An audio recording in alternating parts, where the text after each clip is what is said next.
ایک طرف election commission کی پھرتیاں ہیں، دوسری طرف اسی الیکشن کمیشن کی سستیاں ہیں۔ ان سستیوں اور پھرتیوں کو آپ الیکشن کمیشن کی خرمستیاں کہہ سکتے ہیں۔ ایک طرف ہمیں نظر آتا ہے کہ تحریک انصاف کے حوالے سے جو فیصلہ ان کے خلاف ہوتا ہے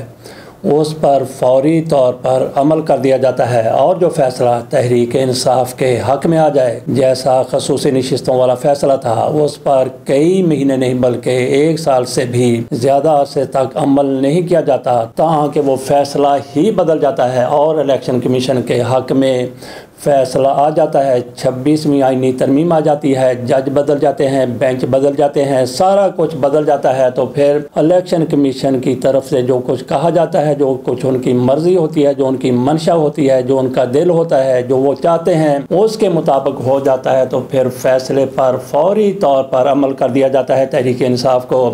ملنے والی نشستیں جو فیصلہ کیا گیا تھا 8 ججوں کی طرف سے، 13 میں سے اس پر الیکشن کمیشن کی طرف سے عمل نہیں کروایا گیا۔ نظر ثانی کی اپیل میں تو اس پر الیکشن کمیشن کی طرف سے فوری طور پر عمل کر دیا جاتا ہے۔ مسلم لیگ نون والے خوشیاں منا رہے ہیں، پیپلز پارٹی والے لوڈیاں ڈال رہے ہیں، مولانا فضل الرحمان کی پارٹی بھی ہیج مالو کرتی ہوئی نظر آ رہی ہے، کیونکہ ان کو گھر بیٹھے سیٹیں مل گئی ہیں۔ ان کی خیبر پختونخوا میں مسلم لیگ نون اور مولانا فضل الرحمان کی 7 نشستیں ہیں، لیکن ان کو ان 7 نشستوں پر مزید 9 خصوصی نشستیں مل گئی ہیں۔ تو کیا کہنے پھر الیکشن کمیشن کے فوری طور پر جیسے ہی نظر ثانی کے حوالے سے فیصلہ آتا ہے ان کو سیٹیں تفویض کر دی جاتی ہیں۔ ادھر 9 مئی کے حوالے سے فیصلہ آیا، 70 لوگوں کو سزا سنا دی گئی۔ کتنی سزا سنائی گئی؟ 10 سال قید کی سزا سنائی گئی۔ سرگودا کی عدالت نے یہ فیصلہ کیا، لاہور کی عدالت نے یہ فیصلہ کیا، اور اس سزا میں اس میں احمد بچر آ جاتے ہیں جو صوبائی اسمبلی میں، پنجاب اسمبلی میں تحریک انصاف کے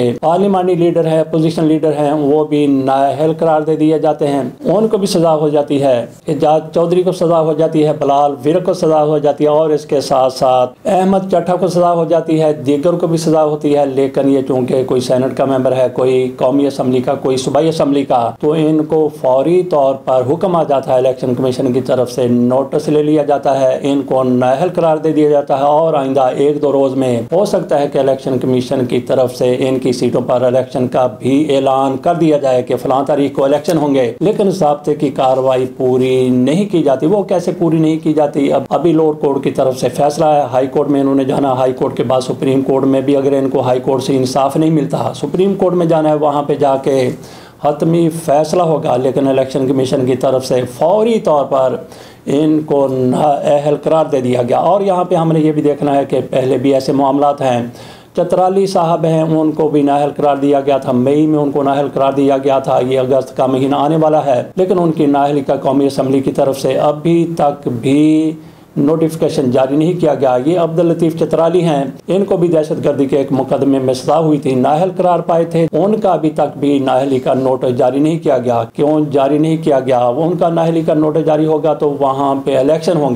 ہوں گے تو یہ تحریک انصاف کا صوبہ ہے، وہاں پہ تحریک انصاف کی حکومت ہے چترال میں، تو یہ آسانی سے جیت جائیں گے۔ الیکشن کمیشن کو یہ پتہ ہے، تو کوئی فرق نہیں پڑنے والا، الیکشن کمیشن کو یہ پتہ ہے، اس لیے وہاں پہ تساہل سے کام لیا جا رہا ہے۔ لیکن یہاں پہ ان کو آگ لگی ہوئی ہے کہ فوری طور پر ان کی نااہلی کا فیصلہ آ گیا، ان پر بھی کئی مہینے تک الیکشن نہیں کروایا گیا، کیونکہ وہاں سے جیتے گا تو تحریک انصاف کا ایک سینیٹر جیت کے سینٹ میں آ جائے گا۔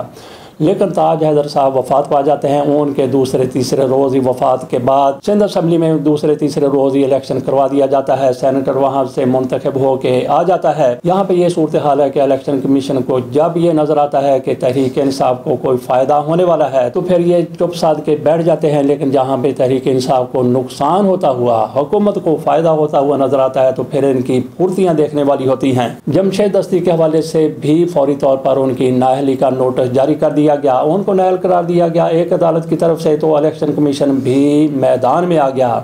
ان کا نوٹیفیکیشن جاری کر دیا گیا، وہ اگلی عدالت جانا چاہتے ہیں لیکن کوئی عدالت ان کو سننے کے لیے تیار نہیں ہے۔ تو اس طرح سے آپ اندازہ کریں کہ کیسے ضوابط کو، قوانین کو روندا جا رہا ہے، کہاں پہ روندا جا رہا ہے جہاں پہ تحریک انصاف کو کوئی فائدہ ہونا ہوتا ہے۔ تھوڑی سی بات کر لیتے ہیں اسی ویڈیو میں گوشت کی۔ کس گوشت کی؟ قربانی والے گوشت کی نہیں، بلکہ کسائیوں والے گوشت کی بھی نہیں، کسی اور گوشت کی بھی نہیں، مچھلی کے گوشت کی نہیں، مرغی کے گوشت کی نہیں۔ اسلام آباد میں چند روز پہلے 45 گدھے زندہ پکڑے گئے، سواری لوگ اس پر کر رہے تھے، نہیں بالکل نہیں، بلکہ ان کو ذبح کرنے کے لیے رکھا گیا تھا۔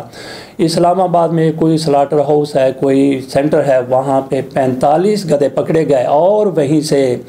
1000 کلو گوشت بھی پکڑا گیا، جو 25 من بنتا ہے، 1 ٹن بنتا ہے۔ وہاں پہ پولیس کی طرف سے چھاپا مارا گیا تھا، یہ سارا کچھ ہو گیا اور متعلقہ اداروں کی طرف سے اس کی تصدیق کی گئی کہ یہاں پہ سلاٹر ہاؤس بنا ہوا تھا لیکن قانونی نہیں تھا، کوئی اجازت نہیں لی گئی تھی۔ کچھ لوگوں کی طرف سے کہا گیا کہ یہ قصابوں کی دکان پر فروخت ہو رہا تھا، کچھ لوگ کہتے ہیں کہ ہوٹلوں میں یہ سپلائی کیا جا رہا تھا، لیکن مجھے نہیں لگتا، جب پوری اس خبر کی تفصیلات پڑھیں تو یہی نظر آتا ہے کہ چین کا وہاں پہ بندہ موجود تھا جو ان گدھوں کو کاٹتا تھا، اور اس نے یہ بتایا کہ اس کا مالک، سلاٹر ہاؤس کا مالک، وہ کہتے ہیں کہ چین میں موجود ہے۔ تو لگتا تو یہی ہے کہ یہ سارے کا سارا گوشت جتنا بھی ہے سارا چین کو سپلائی ہو جاتا تھا، کیونکہ مالک چین میں ہے اور وہاں پہ جو بندہ تھا وہ بھی چین سے ہی 90 روز یا 60 روز کے ویزے پر پاکستان آیا تھا، لیکن وہاں پہ جو دیگر لوگ ہیں وہ مقامی ہیں، پاکستانی ہیں۔ تو یہ گوشت جیسا کہ دنیا کو بتایا جا رہا ہے کہ لوگوں کو کھلایا جا رہا تھا، مجھے نہیں لگتا کہ ایسا تھا، اور یہ بھی ساتھ تفصیلات میں کہا گیا ہے کہ گدھے کا گوشت تو چین کو سپلائی کر دیا جاتا تھا اور وہاں پہ گدھے کے گوشت کو شوق سے کھایا جاتا ہے۔ لاہور میں کئی ہوٹلوں کو بھی یہ گدھے کا گوشت سپلائی کیا جاتا تھا، لیکن اسلام آباد سے ملنے والا گوشت مجھے نہیں لگتا کہ مقامی طور پر کہیں بھی وہ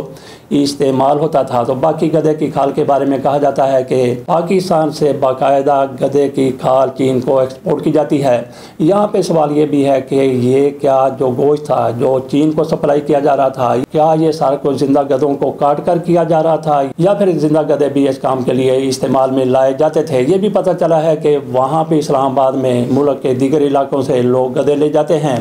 وہاں پہ جا کے فروخت کر دیتے ہیں اسی سینٹر پر۔ تو باقی کوئی یوٹیوبر کی طرف سے کہا گیا ہے کہ ایک گدھا 1 لاکھ تک دستیاب ہوتا ہے، ایسا بالکل بھی نہیں ہے، کیونکہ گدھے کی جتنی پاکستان میں قیمت کم ہے اتنی کسی جانور کی بھی کم نہیں ہے، بلکہ ایک گدھا آپ کو ایک دیسی مرغے کی قیمت میں بھی مل جاتا ہے، 15,000 20,000 30,000 تک ایک اچھا خاصا تگڑا گدھا پاکستان کے کسی بھی علاقے سے آپ کو مل سکتا ہے۔ اور بعض علاقوں میں تو یہ گدھے آوارہ پھرتے ہوئے بھی نظر آتے ہیں۔ جو جانور آوارہ ہوتے ہیں ان کی قیمت اتنی زیادہ نہیں ہو سکتی کہ لاکھ تک چلی جائے، 1.25 لاکھ تک چلی جائے۔